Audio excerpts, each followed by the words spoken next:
નમસ્કાર વિદ્યાર્થી મિત્રો, કેમ છો બધા?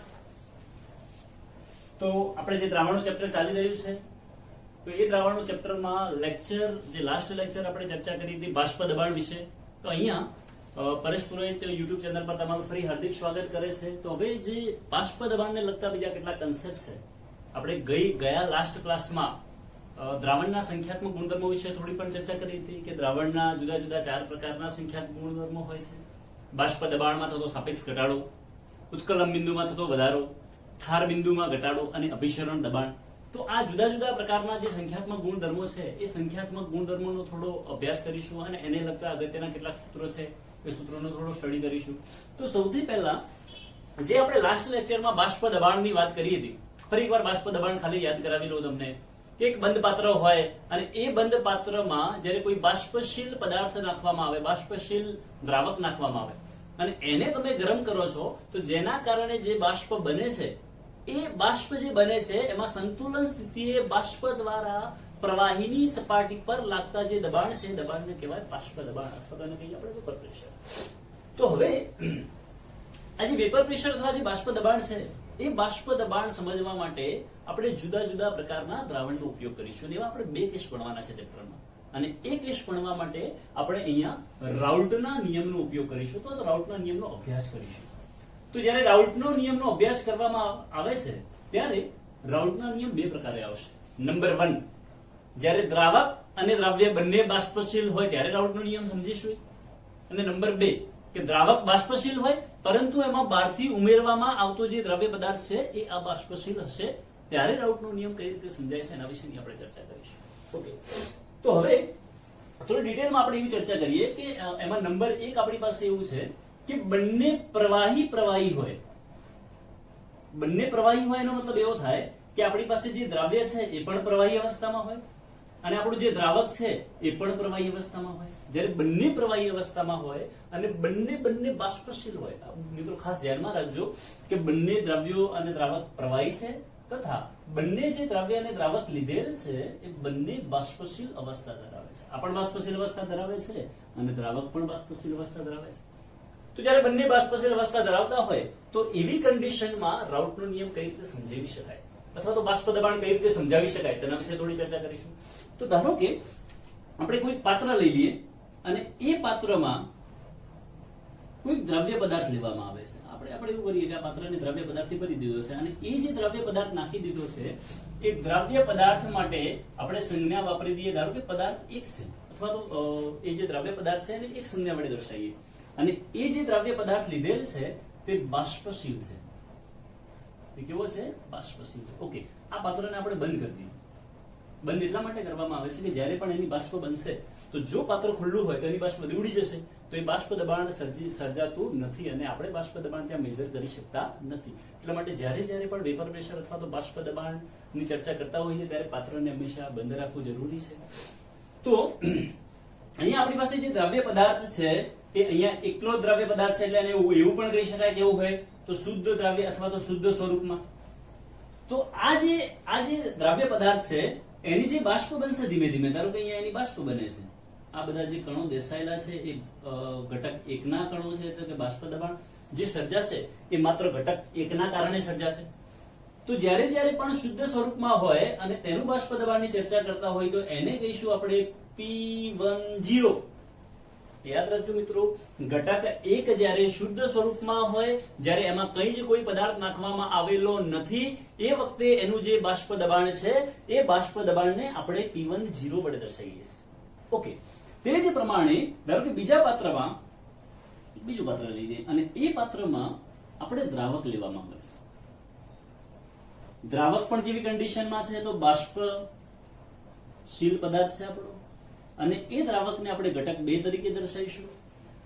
જ્યારે આ પાત્રને બંધ અવસ્થામાં રાખવામાં આવે છે, હવે આ જે દ્રાવકની જે બાષ્પ બને છે, દ્રાવક પણ શુદ્ધ અવસ્થામાં છે, તેમાં કોઈ બીજો પદાર્થ આપણે ઓગાળેલો નથી, એટલે અહીંયા પણ જે બાષ્પ બનતી છે એ માત્ર અને માત્ર ઘટક 2 ની બાષ્પ બનતી છે અથવા તો માત્ર દ્રાવકની બાષ્પ બનતી છે. તો અહીંયા જે ઘટકની જે બાષ્પ બને છે એ બાષ્પને દર્શાવવા માટે આપણે સંજ્ઞા કહી દઈશું P20. તો એ બે સંજ્ઞા હોય આપણી પાસે. એક P10 છે અને બીજું P20 છે. અહીંયા જે P10 છે એને કહેવાય ઘટક 1 નું એટલે કે દ્રાવ્ય ઘટકનું શુદ્ધ સ્વરૂપનું બાષ્પ દબાણ. અહીંયા જે P20 છે એને કહેવાય ઘટક 2 નું શુદ્ધ સ્વરૂપનું બાષ્પ દબાણ અથવા તો દ્રાવકનું શુદ્ધ સ્વરૂપનું બાષ્પ દબાણ. અહીંયા મિત્રો ખાસ ધ્યાનમાં એ રાખજો કે આ બંને દ્રવ્ય અને દ્રાવકને આપણે અત્યારે હજુ ભેગા કર્યા નથી, બંને અલગ અલગ રાખેલા છે. તો હજી દ્રાવણની આપણે ચર્ચા અત્યારે કરતા નથી. એક ઘટક છે જે આપણી પાસે દ્રવ્ય છે જેને ઘટક 1 તરીકે ઓળખ્યો છે આપણે. બીજો ઘટક છે જેને દ્રાવક તરીકે એટલે કે ઘટક 2 તરીકે ઓળખ્યો છે. ઘણી વખત એવું પણ બની શકે કે અહીંયા જે સંજ્ઞા આપણે 1 લીધી છે એની જગ્યાએ એવું બની શકે કે ચલો ભાઈ અહીંયા 1 ની જગ્યાએ આપણે એવું કહીએ કે એની સંજ્ઞા કેપિટલ A વાપરીએ અને એ વખતે જો એના બાષ્પ દબાણને દર્શાવવું હોય તો એવું પણ લખી શકાય PA0 અથવા PA0 કહેવાય. ધારો કે ઘટક 2 છે એને આપણે B તરીકે લઈએ તો એનું જે બાષ્પ દબાણ છે એને એવું પણ લખી શકાય PB0. તમે અલગ અલગ રેફરન્સ બુક વાંચતા હો તો એમાં સંજ્ઞા અલગ અલગ વાપરી હોઈ શકે, પણ આપણે અહીંયા ચર્ચા કરીએ કે ઘટક 1 છે અને ઘટક 2 છે. હવે પ્રશ્ન એ થાય કે દ્રાવણ કોને કહેવાય. આપણે જે રાઉટનો નિયમ ભણવાનો છે એ શું કીધું છે કે પ્રવાહી પ્રકારના દ્રાવણ હોય એના માટે ભણવાનું છે, દ્રાવણ માટે ભણવાનું છે, દ્રાવ્ય કે દ્રાવક માટે નહીં. કે આ દ્રાવ્ય અને દ્રાવકને જ્યારે હવે મિશ્ર કરવામાં આવશે, હવે આપણે એક કામ કરીએ કે આ બંનેને મિક્સ કરી દઈએ. પહેલા એક દ્રાવ્ય છે એક દ્રાવક છે અલગ અલગ છે, બંનેને ભેગા કરવામાં આવે. આપણે પહેલા જ ભણી ગયા છીએ ચેપ્ટરના શરૂઆતમાં કે દ્રાવણ કોને કહેવાય. તો બે કે બે કરતા વધારે પદાર્થો એકબીજા સાથે મિશ્ર થઈ અને સમાંગ અને એકરૂપ મિશ્રણ બનાવતા હોય એવા મિશ્રણને દ્રાવણ તરીકે ઓળખવામાં આવે છે. એકદમ સિમ્પલ કન્સેપ્ટ છે અને આપણે સમજી પણ ચૂક્યા છીએ. તો હવે જ્યારે આ ઘટક 1 અને ઘટક 2 ને આપણે ભેગા કરીશું, આપણી પાસે બે ઘટક છે, ઘટક 1 દ્રાવ્ય અને ઘટક 2 દ્રાવક. આ બંનેને જ્યારે ભેગા કરીને દ્રાવણ બનાવવામાં આવે છે, મિત્રો બહુ ધ્યાનથી સાંભળજો, બહુ અગત્યનો કન્સેપ્ટ છે. તો હવે આ બંનેને આપણે એકબીજા સાથે મિશ્ર કરીએ છીએ. તો જ્યારે આ બંને ઘટકોને એકબીજા સાથે મિશ્ર કરવામાં આવે છે અને જ્યારે પાત્રને બંધ કરવામાં આવે છે, હવે અંદર આપણી પાસે બે ઘટક છે, ઘટક 1 પણ છે, ઘટક 2 પણ છે. આ ઘટક 1 છે જેને આપણે દ્રવ્ય તરીકે ઓળખેલું છે, જે અહીંયાથી આપણને ખબર પડે છે ઘટક 1 આપણું શું છે, દ્રવ્ય છે. ઓકે, સરસ. અને ઘટક 2 ને શું કહીશું તો દ્રાવક કહીશું. ઘટક 2 છે આપણો દ્રાવક. બંને મિક્સ થાય અને જે બને છે એને આપણું શું કહેવાશે તો દ્રાવણ. હવે જે રાઉટનો નિયમ ભણવાનો છે, આપણે એવું કીધું છે કે પ્રવાહી દ્રાવણ માટે રાઉટનો નિયમ ભણવાનો છે. તો મિત્રો સાંભળજો, દ્રાવ્ય ઘટક કેવો છે તો બાષ્પશીલ છે, દ્રાવક ઘટક કેવો છે તો બાષ્પશીલ છે. તો અહીંયા જે બાષ્પ બનતી છે, અહીંયા જે સપાટી પર સરફેસ પર જે પણ અણુઓ હશે, અહીંયા સપાટી પર જે પણ અણુઓ છે, પેલા અહીંયા આવી જઈએ. અહીંયા જે સપાટી પર અણુઓ હશે એ માત્ર કોના અણુઓ હશે તો ઘટક 1 ના અણુઓ હશે. એટલે જે પણ બાષ્પ હતી ઘટક 1 ની હતી. અહીંયા જે સપાટી પર અણુઓ છે બધા દર્શાવી દીધા આપણે, કોના હશે તો ઘટક 2 ના અણુઓ હશે. અહીંયા 2 લખી દઈએ આપણે એટલે થોડો આઈડિયા આવે. ઓકે, પણ અહીંયા સપાટી પર જે અણુઓ છે એ કોઈ ઘટક 1 કે ઘટક 2 બંનેના છે, કોઈ એકના અણુ જોવા મળશે નહીં, કારણ કે બંનેનું મિશ્રણ છે. તો અહીંયા કેટલાક અણુઓ એવા હશે કે જે ઘટક 2 ના હશે, કેટલાક હશે ઘટક 1 ના હશે, ઘટક 2 1 2 1 એવું હશે. પણ તમે થોડું વિચારી શકો કે કોના અણુઓની સંખ્યા સામાન્ય રીતે વધારે હશે. આ જે કન્સેપ્ટ આપણે સમજી રહ્યા છીએ એમાં 2 માંથી કોના અણુઓની સંખ્યા વધારે છે, તો થોડું આપણે લોજિકલ વિચારી શકીએ કે કદાચ હજી ઘટક 2 છે એના અણુઓની સંખ્યા વધારે જ હશે, કારણ કે દ્રાવક છે. દ્રાવક એ છે કે જેની માત્રા હંમેશા દ્રાવણમાં વધારે હોય. એટલે સપાટી પરના જે અણુઓ છે એ અણુઓમાં ઘટક 1 ની સાપેક્ષમાં ઘટક 2 ના અણુઓની સંખ્યા વધારે હશે એવું આપણે વિચારી શકીએ, કારણ કે દ્રાવક છે એટલા માટે. ઓકે, હવે જ્યારે આની બાષ્પ બને છે તો અહીંયા જે બાષ્પના અણુઓ જોવા મળે છે એ તમે વિચારી શકો કે ઘટક 1 ના કારણે હશે કે ઘટક 2 ના કારણે હશે. તો સિમ્પલ છે કે ભાઈ આ પણ બાષ્પશીલ છે, આ પણ બાષ્પશીલ છે. જો બંને ઘટક બાષ્પશીલ છે તો આનું પણ બાષ્પમાં રૂપાંતર થતું હશે, આનું પણ બાષ્પમાં રૂપાંતર થતું હશે. તો કેટલાક અણુ વિચારીએ કે ઘટક A નહીં વાપરીએ, કારણ કે આપણે સંજ્ઞા અહીંયા જે વાપરી છે 1 વાપરી છે. તો કેટલાક અણુ હશે એ ઘટક 1 ના હશે, કેટલાક ઘટક 2 ના હશે, ઘટક 2 ઘટક 1 ઘટક 2 ઘટક 1 આવી સંજ્ઞા દર્શાવી છે આપણે. પણ સામાન્ય રીતે જે અહીંયા અણુઓ છે એ અણુઓની સંખ્યામાં ઘટક 2 ના અણુઓની સંખ્યા થોડા પેલા 1 ની સાપેક્ષમાં વધારે હશે એવી ચર્ચા કરી આપણે, કારણ કે ઘટક 2 શું છે આપણો દ્રાવક છે. ઓકે, તો હવે અહીંયા જે સપાટી પર જે દબાણ લાગશે, બાષ્પ દબાણ, એ ઘટક 1 ના કારણે લાગશે કે ઘટક 2 ના કારણે લાગશે, તો વિચારી શકાય કે બંનેના કારણે લાગશે, કારણ કે બંનેની બાષ્પ બને છે. અહીંયા આપણે એવું વિચારતા હતા કે અહીંયા જે ઘટક 1 છે જેને આપણે શુદ્ધ સ્વરૂપમાં કહીએ, એટલે અહીંયા જે બાષ્પ દબાણ લાગે છે એ માત્ર અને માત્ર કોના કારણે લાગે છે? 1 ના કારણે, એટલે P10 શુદ્ધ સ્વરૂપનું બાષ્પ દબાણ કહેવાય. અહીંયા જે બાષ્પ દબાણ લાગશે એ માત્ર અને માત્ર ઘટક 2 ની બાષ્પને કારણે લાગે છે, જેને આપણે P20 ઘટક 2 નું શુદ્ધ સ્વરૂપનું બાષ્પ દબાણ કહેવાય. એટલે મિત્રો ધ્યાન રાખજો, જ્યારે પણ આપણે નોટ ઉપર 0 દર્શાવીએ છીએ એ શુદ્ધ સ્વરૂપનું બાષ્પ દબાણ દર્શાવવા માટે વાપરવામાં આવે છે. આ ધ્યાનમાં રાખો.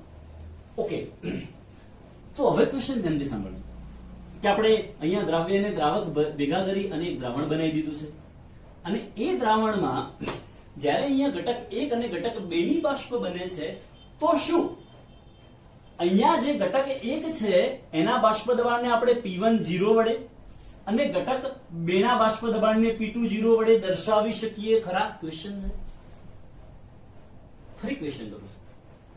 અહીંયા ઘટક 1 ના બાષ્પ દબાણને P10 અને ઘટક 2 ના બાષ્પ દબાણને P20 વડે દર્શાવી શકાય ખરા? તો બિલકુલ નહીં, નેવર, ક્યારે પણ દર્શાવી શકાતા નથી. એનું કારણ છે ફરી કહીએ આપણે. અહીંયા જે P10 છે એ જ્યારે એકલું પોતે શુદ્ધ સ્વરૂપમાં હોય ત્યારનું બાષ્પ દબાણ છે. અહીંયા જે P20 એના દ્વારા જે બાષ્પ દબાણ લાગે છે એ જ્યારે પોતે એકલું છે એના કારણે લાગતું બાષ્પ દબાણ છે. પરંતુ મિશ્ર કર્યા પછી આપણે અગાઉ પણ એક નિયમ ભણી ગયા છીએ ધોરણ 11 માં, જે ડાલ્ટનનો નિયમ અથવા તો એને કહેવાય ડાલ્ટનનો આંશિક દબાણનો નિયમ, એવો એક નિયમ આવતો. અને ડાલ્ટનનો આંશિક દબાણનો નિયમ એકદમ સિમ્પલ અને સરળ હતો. ધારો કે આ રૂમ માટે આપણે એપ્લાય કરવો હોય કદાચ, પછી આની ચર્ચા કરીએ આપણે. તો રૂમમાં વિવિધ પ્રકારના વાયુ હોય, જનરલી ઓક્સિજન, નાઇટ્રોજન, આ તે વગેરે બધા વાયુ હોય. તો રૂમમાંનું જ્યારે ફૂલ પ્રેશર મેઝર કરવું હોય આપણે, તો ડાલ્ટનના આંશિક દબાણના નિયમ પ્રમાણે એવું કહેવાય છે કે રૂમમાં રહેલા અથવા રૂમનું કુલ દબાણ એ તેમાં રહેલા દરેક વાયુઓના આંશિક દબાણના સરવાળા જેટલું થાય છે. આ સિમ્પલ અને સરળ એની ડેફિનેશન છે. પણ હા, એકબીજા સાથે રાસાયણિક પ્રક્રિયા કરતા ન હોવા જોઈએ. ધારો કે ઘણીવાર એવું બને કે ભાઈ એવું કેમ સાહેબ, તો ધારો કે નાઇટ્રોજન અને ઓક્સિજન કદાચ એકબીજા સાથે પ્રક્રિયા કરી દે તો એમાંથી નવો કમ્પાઉન્ડ બની કાઢે.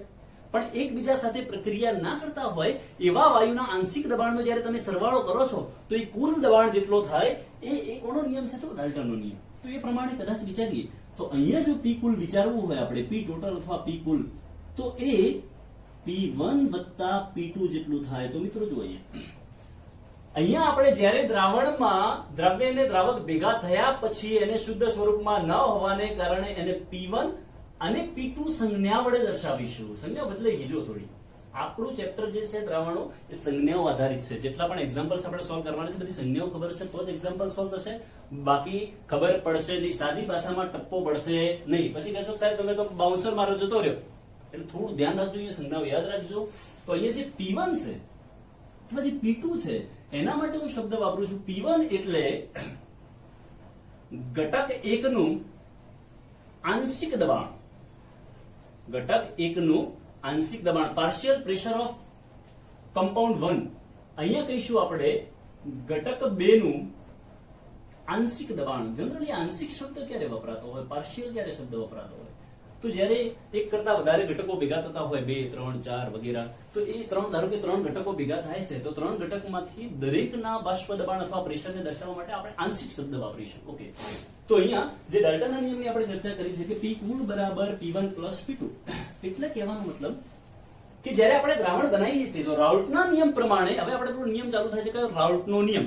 તો રાઉલ્ટનો નિયમ જ્યારે પ્રવાહી દ્રાવણ બે એકબીજા સાથે મિશ્ર થાય છે એ વખતે મિશ્ર કર્યા બાદ જે ઘટકમાં બાષ્પ દબાણ અથવા દ્રાવણમાં જે બાષ્પ દબાણ લાગે છે કોઈ એકને કારણે ન લાગતા જેટલા ઘટકો હોય, અને હા આપણે આ ચેપ્ટરમાં પહેલા ચર્ચા કરેલી છે કે માત્ર અને માત્ર દ્વિઅંગી એટલે કે બાઇનરી મિક્સચરનો જ અભ્યાસ કરવાનો છે કે જેમાં 2 જ ઘટકો હશે, એટલે ત્રીજા ઘટકની ચર્ચા આપણે ક્યાંય ચેપ્ટરમાં આવવાની નથી. ઓકે, તો આ બંને ઘટકોના બાષ્પ દબાણનો સરવાળો કરીએ તો કુલ બાષ્પ દબાણ મળે. તો એવું લખી શકાય આપણે લખવું હોય તો નિયમ માટે કે ભાઈ રાઉલ્ટનો નિયમ જેમાં P ટોટલ અથવા P કુલ બરાબર P1 પ્લસ P2 થશે, જે કોના નિયમ જેવો છે? તો ડાલ્ટનના નિયમ જેવો છે. પરંતુ થોડા ફરી ક્વેશ્ચન થાય, ચલો P1 એટલે શું અને P2 એટલે શું? તો P1 અને P2 ની ચર્ચા કરીએ. તો અહીંયા P1 is proportional to x1 and P2 is proportional to x2. મિત્રો ધ્યાનથી સાંભળજો, બે શું કહેવા માંગે છે. What is P1 તો આપણને ખબર છે કે ઘટક 1 નું આંશિક દબાણ, તો ઘટક 1 નું આંશિક દબાણ એ ઘટક 1 ના દ્રાવણમાંના મોલ અંશને સમપ્રમાણમાં હોય છે. જોજો બે વસ્તુ છે અહીંયા. આપણી જે ઘટક 1 છે એ દ્રાવણમાં પણ હાજર છે અને બાષ્પ કલામાં પણ હાજર છે. ઘટક 2 છે એ દ્રાવણમાં પણ હાજર છે અને બાષ્પ કલામાં પણ હાજર છે. તો અહીંયા x1 જે સંજ્ઞા વાપરી છે એ ઘટક 1 ના દ્રાવણના મોલંશ, ઘટક 1 ના દ્રાવણના મોલંશ માટે વાપરી છે. આનો બાજુમાં લખી દઉં છું. અહીંયા આપણે બીજું લખીએ છીએ કે P2 is proportional to x2, જ્યાં જે x2 છે આપણું એ ઘટક 2 ના દ્રાવણમાંના અથવા દ્રાવણના મોલંશ છે. ઓકે, સરસ. તો P1 is proportional to x1, P2 is proportional to x2. ફરી કહું છું કે ઘટક 1 નું જે આંશિક દબાણ છે એ તેના દ્રાવણમાં રહેલા મોલન્સને સમપ્રમાણમાં હોય છે. ઘટક 2 નું જે બાષ્પ દબાણ હશે એ તેના દ્રાવણના ભાગમાં રહેલા મોલન્સને સમપ્રમાણમાં હશે. હવે આને આવું પણ લખી શકાય, P1 is equal to P10 into x1. તો અહીંયા જે P10 છે એને કહીશું આપણે ઘટક 1 નું શુદ્ધ સ્વરૂપનું બાષ્પ દબાણ. તો therefore આને પણ એવું લખી શકાય કે P2 is equal to P20 into x2. આ બંને સૂત્રો પણ અગત્યના છે જે એક્ઝામ્પલ સોલ્વ કરવામાં આપણને કામ આવશે. અહીંયા P1 અને P10 સંજ્ઞા બંને અલગ છે મિત્રો, ધ્યાનથી ફરી સાંભળજો. જે આપણે આ થિયરીમાં સમજી રહ્યા છીએ P1 અલગ વસ્તુ છે અને P10 અલગ વસ્તુ છે. P1 ક્યારે વાપરીએ છીએ ફરી કહું છું તમને, P10 ક્યારે વપરાય છે? P10 ક્યારે વપરાય કે જ્યારે શુદ્ધ સ્વરૂપમાં હોય ત્યારનું બાષ્પ દબાણ છે. ધારો કે એક્ઝામ્પલ લઈએ, આપણે એવું વિચારીએ એક પાત્રમાં પાણી લઈ લીધું, એક પાત્રમાં શું લીધું છે? પાણી, અને એના બાષ્પ દબાણને દર્શાવવું હોય તો 0 વડે દર્શાવી શકાય કારણ કે શુદ્ધ સ્વરૂપમાં છે. પણ એને કોઈ દ્રાવ્ય સાથે મિશ્ર કર્યા પછી એના પર પેલું 0 દર્શાવી શકાતું નથી કારણ કે દ્રાવણ બનાવે છે. એ વખતે પછી એનું પાર્શિયલ પ્રેશર લેવામાં આવે. તો P1 અને P10 નું ધ્યાન રાખજો, P2 અને P20 નું ધ્યાન રાખજો. ઓકે, આને ઇક્વેશન નંબર આને 1 કહી દઈએ, આને કહી દઈએ આપણે 2. ઓકે, હવે આવી આપણે નિયમ પર કે P ટોટલ. તો એ એક નાનકડો પ્રશ્ન છે કે જ્યારે પણ દ્રાવ્ય અને દ્રાવક બંને બાષ્પશીલ હોય અથવા તો બંને પ્રવાહી અવસ્થામાં હોય અને બાષ્પશીલ હોય તો એવા દ્રાવણનું બાષ્પ દબાણ કયા ઘટક પર આધારિત હોય છે? તો એવું કહી શકાય કે બંને ઘટક પર આધારિત હોય છે કારણ કે બંને બાષ્પશીલ છે. ઓકે, એટલા માટે આપણે લખ્યું P કુલ અથવા P total is equal to P1 plus P2. હવે P1 બરાબર શું થશે આપણું? P10 into x1. તો અહીંયા લખી શકાય કે is equal to P10 into x1 plus P2 બરાબર શું લખાશે? P20 into x2. તો અહીંયા લખી દઈએ આપણે P2 is equal to P20 into x2. આ શેનું સૂત્ર મળ્યું છે આપણને? P કુલ. ઓકે, અને આ સૂત્રથી ઘણા બધા એક્ઝામ્પલ સોલ્વ કરાશે. એટલે આ સૂત્ર એકદમ સિમ્પલ અને સરળ છે અને ખાસ યાદ તો બધું જ રાખવું. ઘણી વખત એવું થાય આ સાહેબ યાદ રાખવાનું, આ યાદ રાખવાનું, તે યાદ રાખવાનું, બધું દસાય. દરેક વસ્તુ કહો છો તમે યાદ દરેક વસ્તુ રાખવી પડશે તો જ આપણા એક્ઝામ્પલ્સ વગેરે પણ આપણને આવડશે. કેમિસ્ટ્રી પણ સહેલું બનશે. કેમિસ્ટ્રી વિશે વારંવાર વાંચવું પડશે, રીડિંગ કરવું પડશે, ભૂલી જશો, યાદ રાખવું પડશે. મેથ્સ વગેરે જેવું નથી કે એકવાર રીત શીખી લીધું તો એના જ એક્ઝામ્પલ છે. આમાં ઘણી બધી વસ્તુ એવી છે કે જે યાદ રાખવાની આવે છે. ઘણા બધા એક્સેપ્શન્સ આવશે, અપવાદ પણ આવશે, એ પણ યાદ રાખવા પડશે. તો અહીંયા આપણને એક સૂત્ર મળ્યું કે P cool is equal to P10 into x1 plus P20 into x2, જેને રાઉલ્ટના પ્રવાહી દ્રાવણ માટેના બાષ્પ દબાણ માટેનું સૂત્ર કહે છે. અહીંયા P10 એટલે ઘટક 1 નું શુદ્ધ સ્વરૂપનું બાષ્પ દબાણ, x1 એટલે ઘટક 1 ના દ્રાવણમાંના મોલસ, ઘટક 2 નું શુદ્ધ સ્વરૂપનું બાષ્પ દબાણ, ઘટક 2 ના દ્રાવણમાંના મોલસ, અને બંનેનો સરવાળો કરીએ એટલે શું મળે આપણને? P cool. હવે આગળ જે આપણે ભણી ગયા છીએ મોલન્સની ચર્ચા કરી હતી કે ભાઈ મોલન્સ એટલે શું? તો મોલન્સનો મતલબ એવો થાય જે તે ઘટકના મોલ ભાગ્યા કુલ મોલ.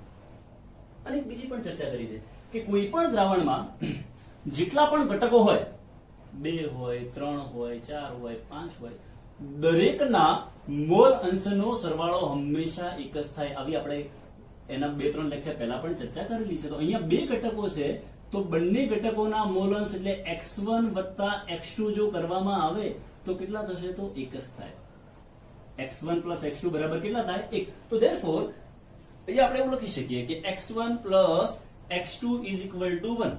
ચલો અહીંયા આપણે એવું યુઝ કરીએ x1 plus x2 is equal to 1. તો therefore x1 is equal to 1 minus x2 થશે.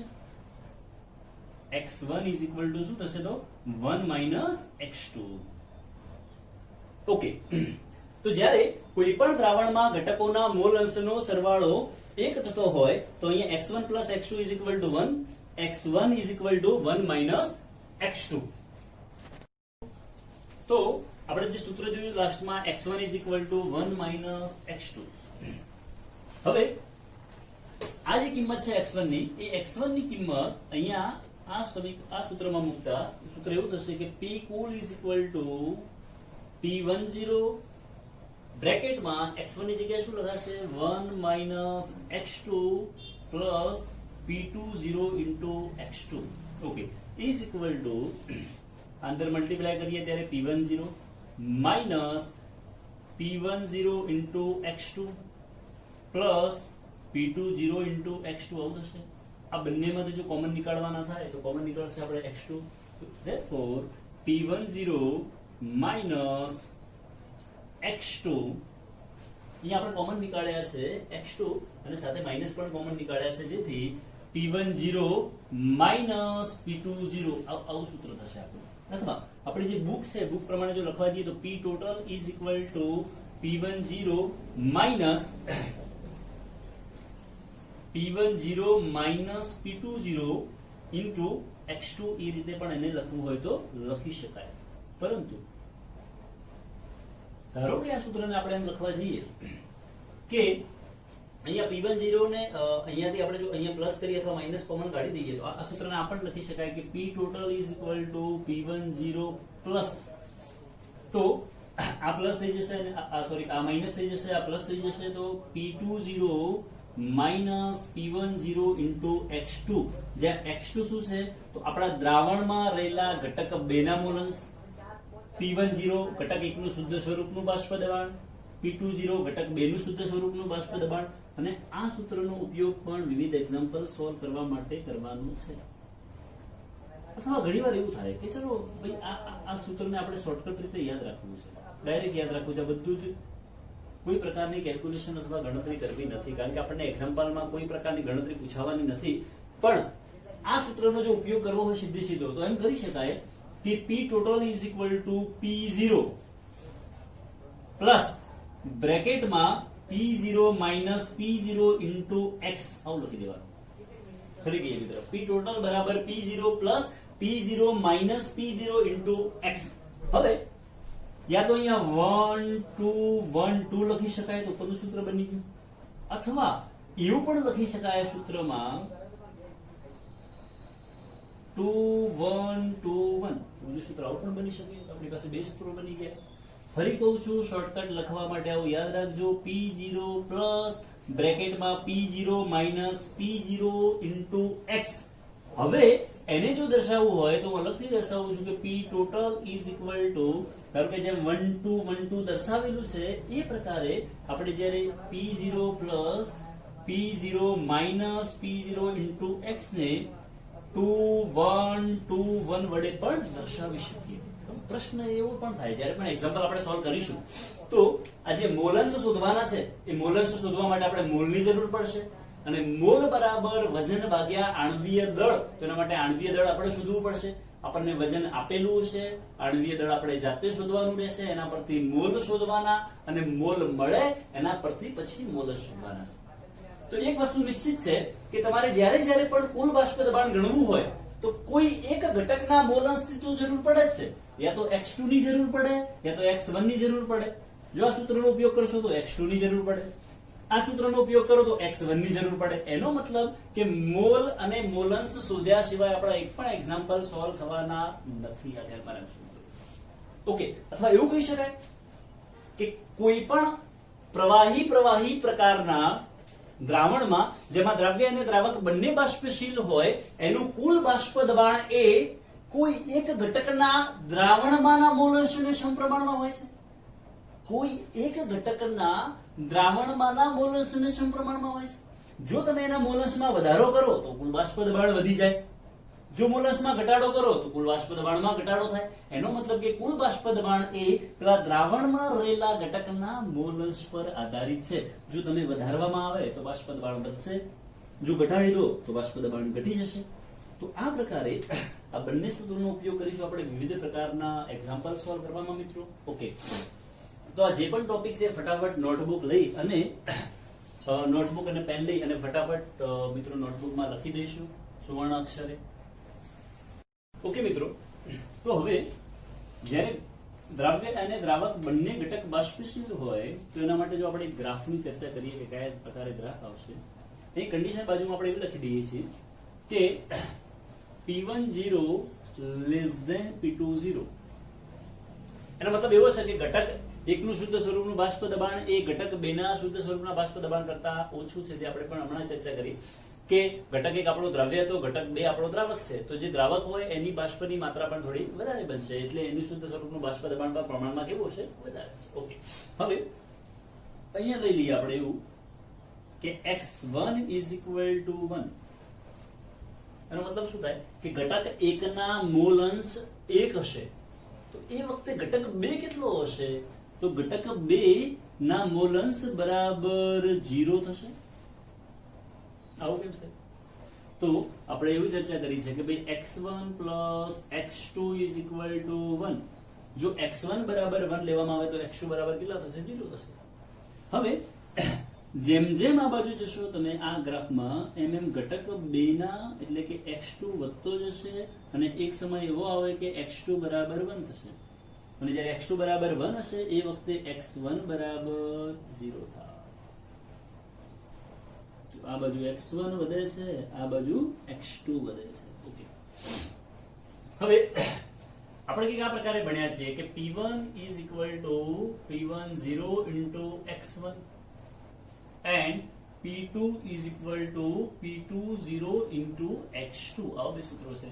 તો P2 એ x2 ના સમપ્રમાણમાં હોય અને P1 એ x1 ના સમપ્રમાણમાં હોય. તો અહીંયા y અક્ષ પર આપણે બાષ્પ દબાણ લઈ લઈએ. શું લેવામાં આવે? બાષ્પ દબાણ, અથવા એવું કહી દઈએ દ્રાવણનું બાષ્પ દબાણ. ઓકે, અને અહીંયા છે આપણા મોલન્સ. હવે અહીંયા ઘટક 2 આપણો 0 છે, તો જેમ જેમ ઘટક 2 નું પ્રમાણ વધતું જાય છે એમ એમ ધીમે ધીમે ધીમે ધીમે એનું બાષ્પ દબાણ પણ શું થતું જશે? વધતું જશે. કારણ કે x2 વધે એટલે P2 શું થાય? ધીમે ધીમે વધે.